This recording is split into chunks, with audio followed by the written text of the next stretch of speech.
గతంలోని ఇంటింటికి కుళాయి అన్నది 14 ప్రభుత్వంలో లోకేష్ గారు పంచాయతీరాజ్ శాఖ మంత్రిగా ఉండగా దాన్ని తీసుకురావడం జరిగింది. ప్రతి ఇంటికి కుళాయి అందివ్వాలి, మంచి వాటర్ అందివ్వాలి, అలాగే ఫిల్టర్ వాటర్ అందివ్వాలి, ఆరోగ్యంగా ఉండాలి అని తీసుకురావడం జరిగింది.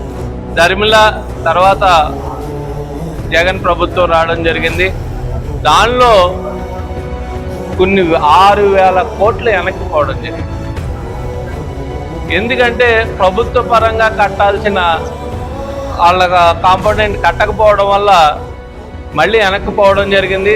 జరిగిన పనులు కూడా నేను ఒక జగంపేట నియోజకవర్గంలో చాలా ఊళ్ళు తెప్పించుకుని చూశాను.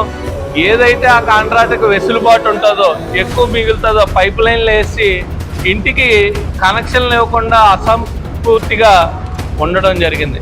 మళ్ళీ దాన్ని పవన్ కళ్యాణ్ గారి దయ అనాలి. ఖచ్చితంగా చంద్రబాబు నాయుడు గారి ఆలోచనతో పవన్ కళ్యాణ్ గారి దయతోటి జల్ జీవన్ మిషన్ని ఇంకో 2 సంవత్సరాలు ఎక్స్టెన్షన్ రావడం జరుగుతుంది. దాంట్లో ఇవన్నీ కూడా చేయడం జరుగుతుంది. అలాగే సాయిబాబా వాటర్ కొన్ని ఇబ్బందులు ఉన్న మాత్రం వాస్తవం, దాన్ని కూడా వాళ్ళ కాంట్రాక్ట్ని పిలిచి నేను దాన్ని సరిచేయడం జరుగుతుంది.